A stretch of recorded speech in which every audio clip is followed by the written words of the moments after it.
ओम शांति। आज 29 मई 2020 ईश्वरीय महावाक्य आज के सुनेंगे। उसमें आज विशेष एक पॉइंट है। बाबा ने कहा, अंतर्मुखता से मुख को बंद कर लो तो क्रोध समाप्त हो जाएगा। क्रोध के लिए अंतर्मुखी स्थिति, अंतर्मुखता अपने अंदर ही अंदर स्वयं से गहरी बात करना, क्योंकि जब देखा जाता है चारों तरफ काफ़ी आवाज़ें हैं, तो उन सब आवाज़ों में जो आपके नज़दीक है, बहुत समीप है, आपको उसकी आवाज़ स्पष्ट सुनाई देती है। तो जब कोई दूसरा कुछ कह रहा है, कुछ बोल रहा है, और आप अंदर ही अंदर स्वयं आत्मचिंतन में मगन हो, स्वयं ही स्वयं से कह दें कि मैं आत्मा भी एक्टर हूँ, ये आत्मा भी एक्टर है। अगर इसे रोल करना नहीं आता, पर मुझे तो आता है, मुझे तो मालूम है कि मेरा रोल है कि मैं शांत स्वरूप आत्मा हूँ, आई एम पीसफुल सोल। तो मुझे स्वयं अपनी एक्टिंग पे ध्यान देना है। तो जब मैं स्वयं से बात कर रही हूँ कि मुझे अपना रोल बेस्ट प्ले करना है, no one can play my role better than मी।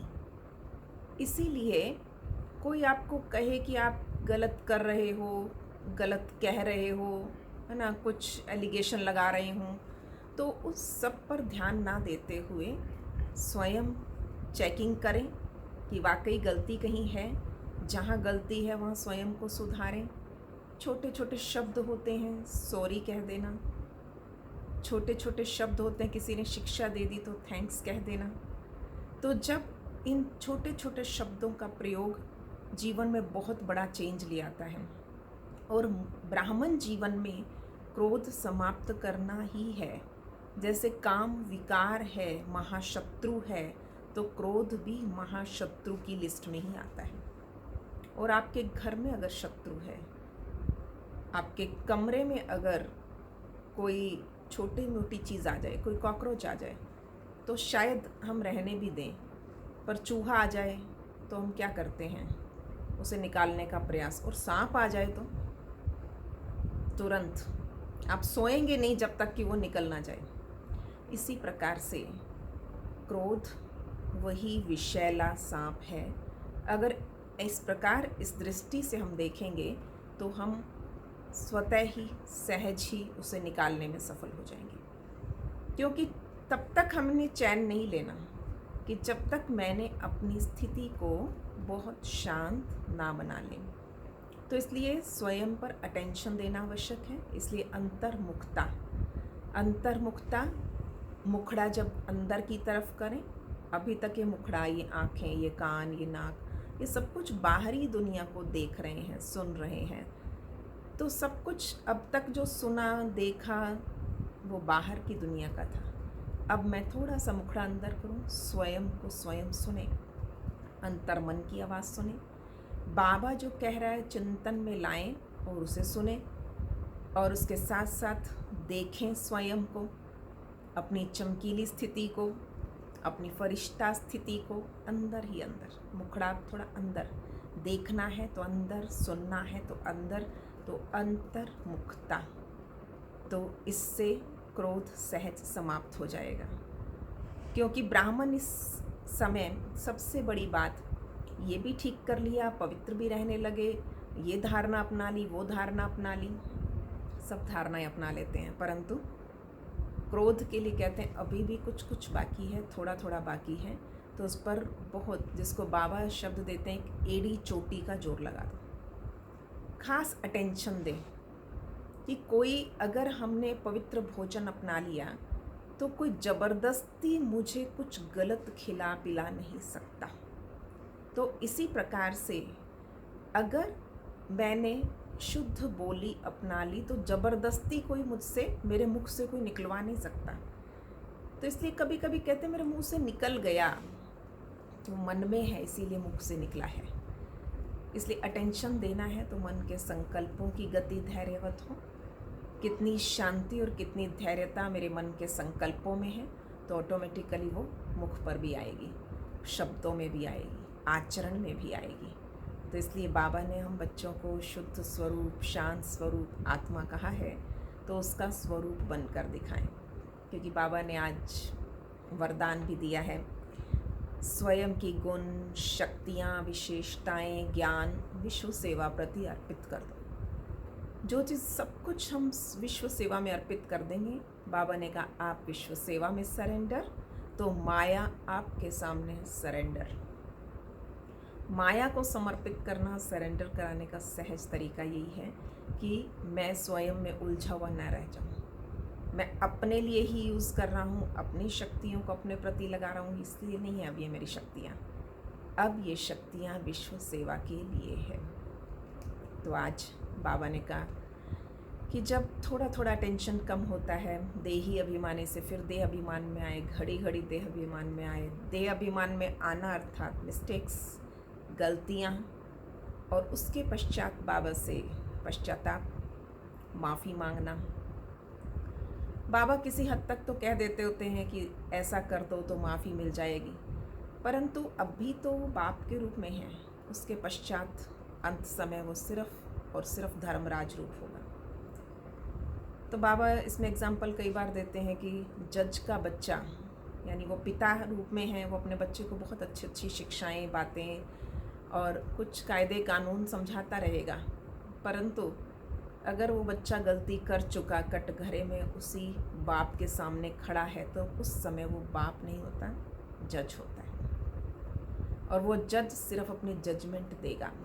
इसी प्रकार बाबा ने कहा अभी बाप रूप है, प्रेम का सागर है, तो अभी वो बातें समझ लो, नहीं तो अंत में सिर्फ धर्मराज होगा।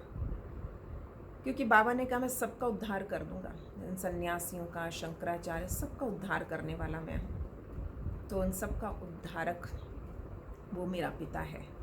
ये नशा होना चाहिए कि दुनिया जिसको पुकार रही है और वो मेरे सामने है।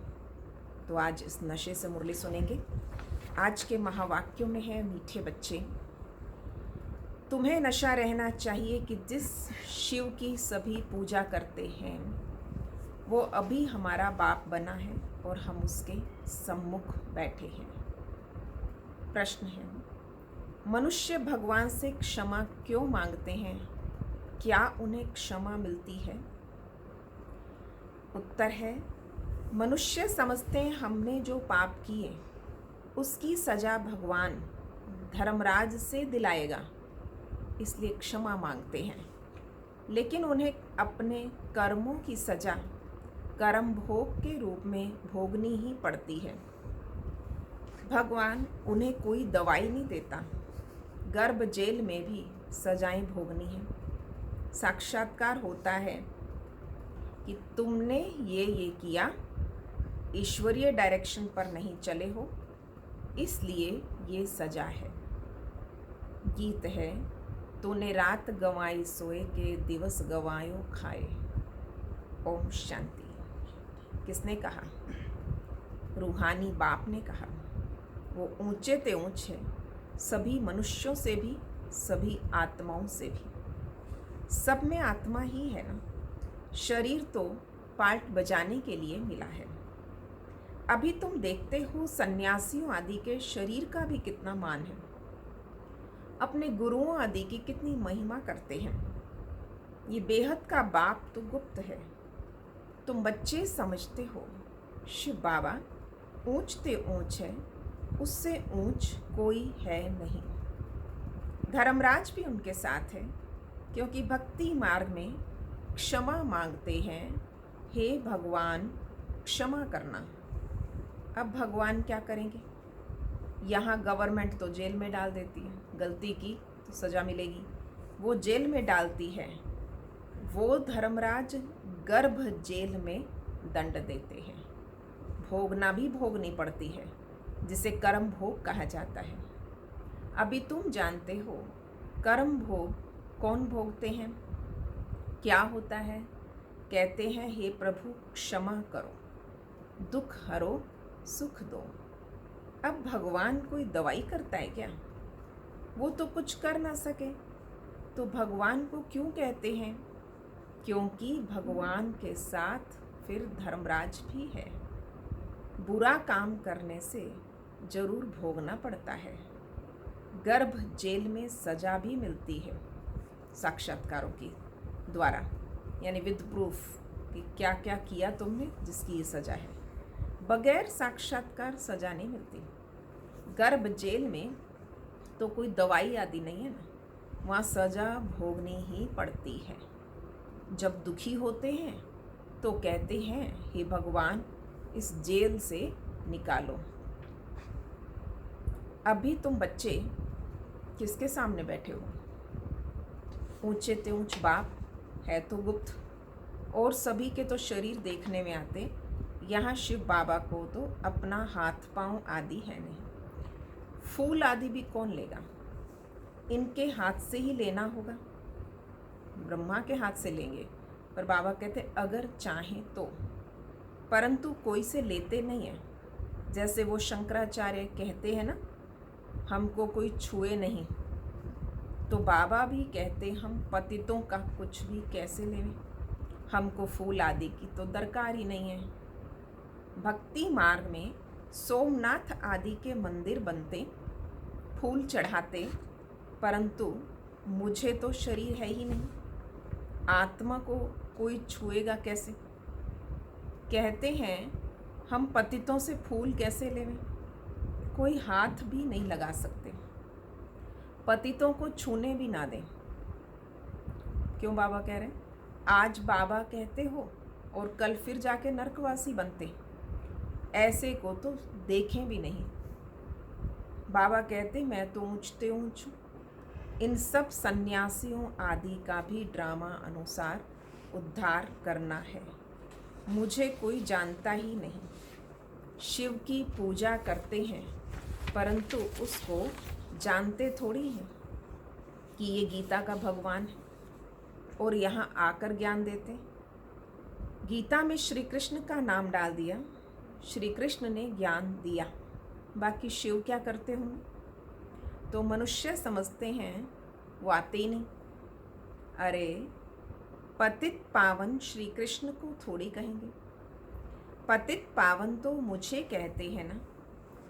तुम्हारे में भी कोई थोड़े हैं जो इतना रिगार्ड रखते, रहते कितना साधारण है, समझाते भी हैं मैं इन साधुओं आदि सबका बाप हूँ, पिता हूँ तो सबका पिता हूँ। तो जो भी शंकराचार्य आदि हैं इन सब की आत्माओं का मैं बाप हूँ। शरीरों के बाप जो हैं वो तो हैं ही, लौकिक पिता तो सबके अलग अलग, धर्म पिता सबके अलग अलग, पर परम पिता तो एक है। जिससे बाबा ने कहा इन सबका भी पिता मैं हूँ। मेरी सब पूजा करते हैं, अभी वो यहाँ सम्मुख बैठे हैं, परंतु सभी समझते थोड़ी हैं हम किसके सामने बैठे हैं। आत्माएं जन्म जन्मांतर से देह अभिमान पर हिरी हुई हैं, आदत पड़ चुकी है अब देह अभिमान की, इसीलिए बाप को याद नहीं कर सकते, देह को ही देखते हैं। देही अभिमानी हों तो उस बाप को याद करें और बाप की श्रीमत पर चलें। बाबा कहते मुझे जानने के लिए सब पुरुषार्थी हैं, अंत में पूरे देही अभिमानी बनने वाले ही पास होंगे। बाकी सब में जरा जरा देह अभिमान रहेगा, क्योंकि बाप तो है गुप्त, उसको कुछ भी दे नहीं सकते। बच्चियां शिव के मंदिर में भी जाके समझा सकती हैं, और कुमारियों ने ही शिव बाबा का परिचय दिया है तो कुमार कुमारियां दोनों जरूर, कुमारों ने भी परिचय दिया होगा।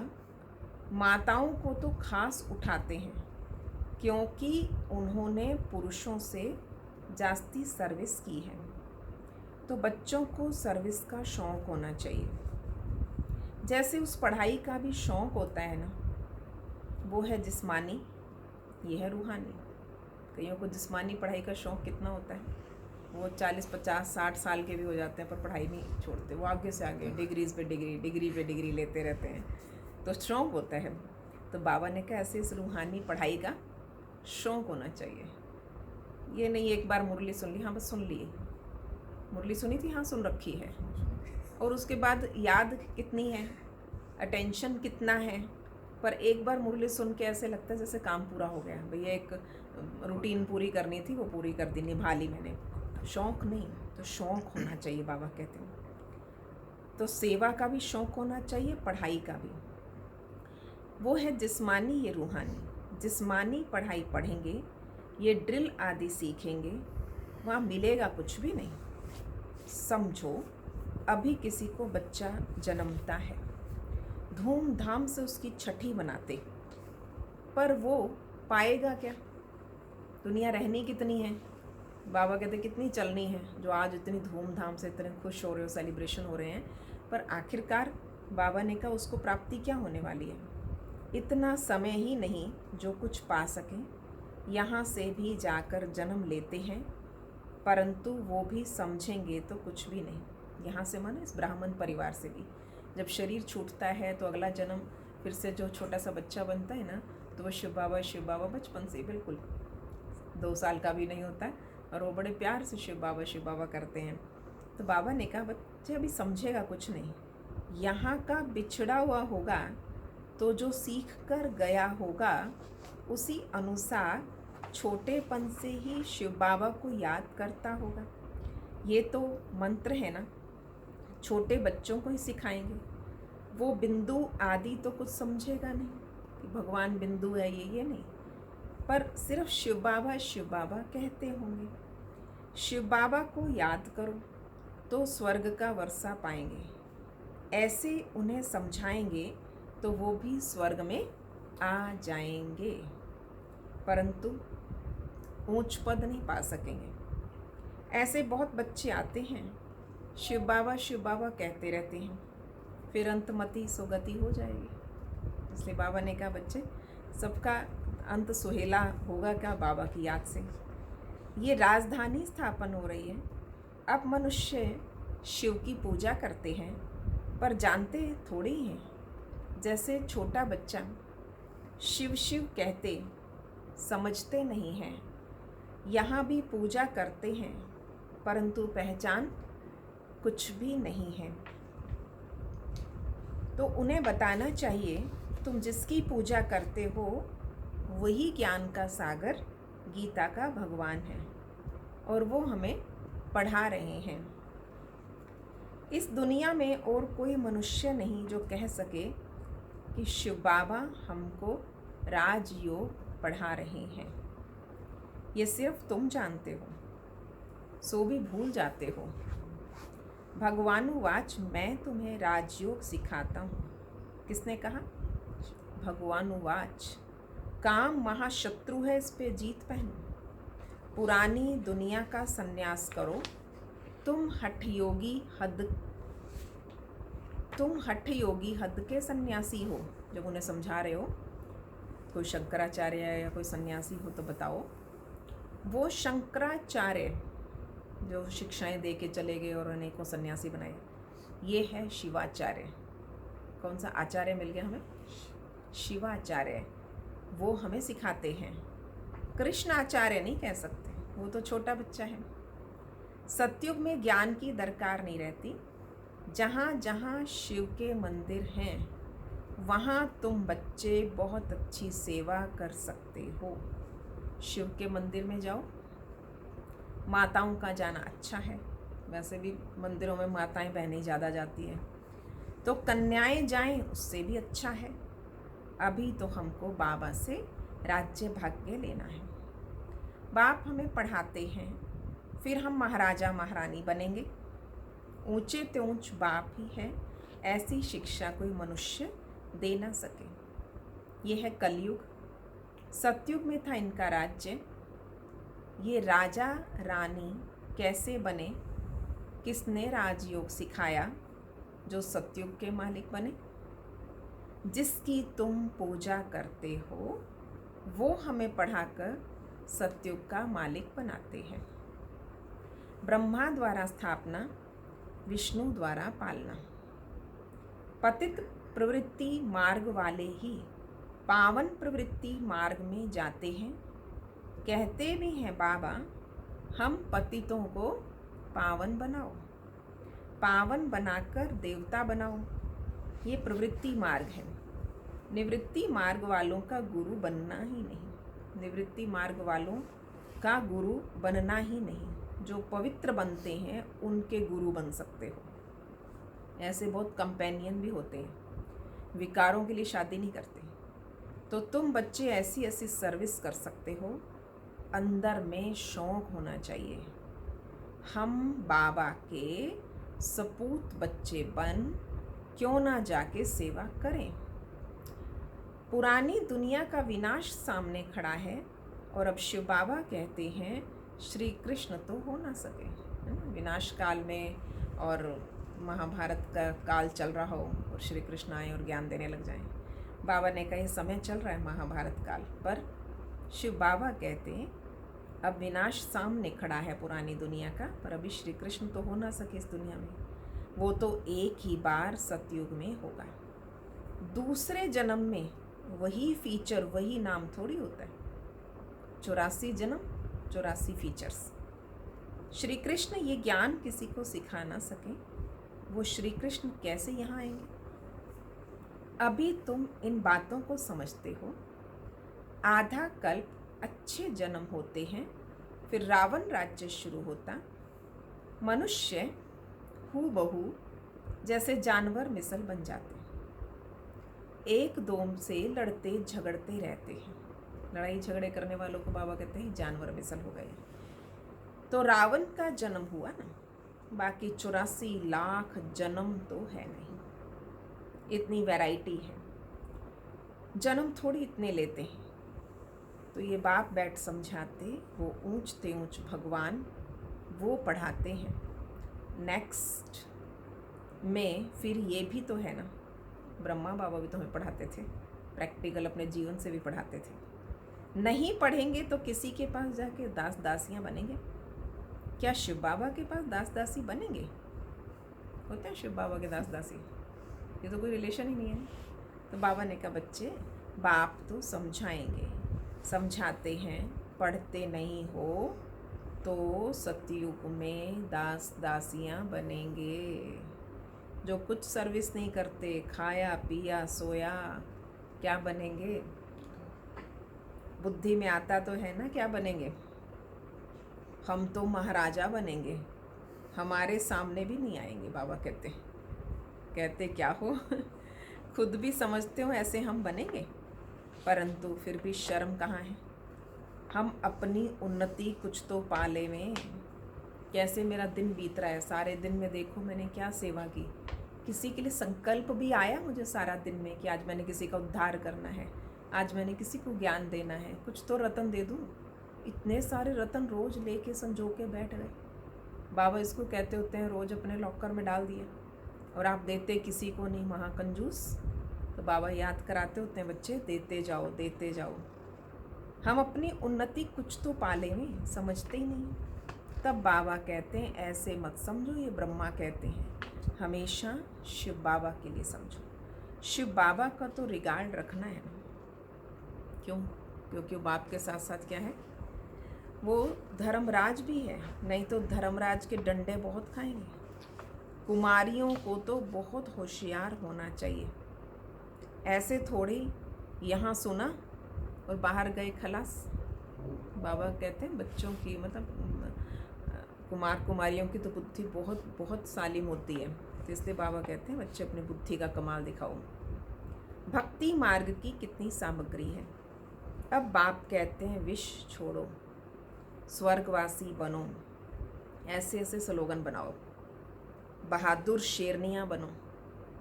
ये काम बाबा कहते हैं बच्चे तुम कर सकते हो।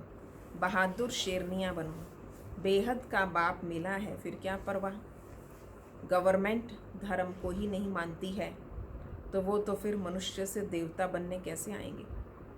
धर्मनिरपेक्ष कहकर धर्म से किनारा कर लिया है, राजनीति अलग कर दी, धर्म अलग कर दिए। वो कहते हैं हम कोई भी धर्म को नहीं मानते, सबको हम एक ही समझते हैं। फिर लड़ते झगड़ते क्यों?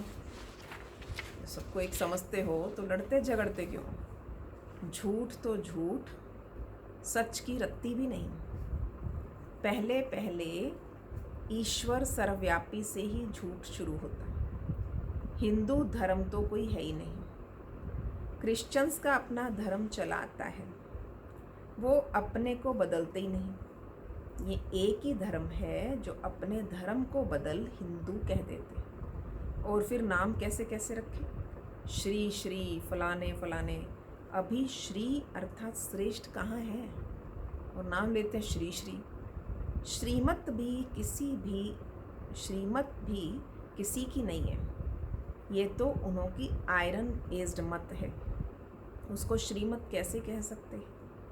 अभी तुम कुमारियाँ खड़ी हो जाओ तो कोई को समझा सकती हो, मैदान में आ जाओ, खड़ी हो जाओ, अर्थात अपने आप को निर्बंधन बनाओ और बाबा की सेवा में लगें, इस विश्व की सेवा में, इस भारत की सेवा में लग जाएं। इसलिए बाबा कहते हैं बच्चे खड़ी हो जाओ, कोई को भी समझा सकती हो, परंतु योग युक्त अच्छी होशियार बच्चियाँ चाहिए।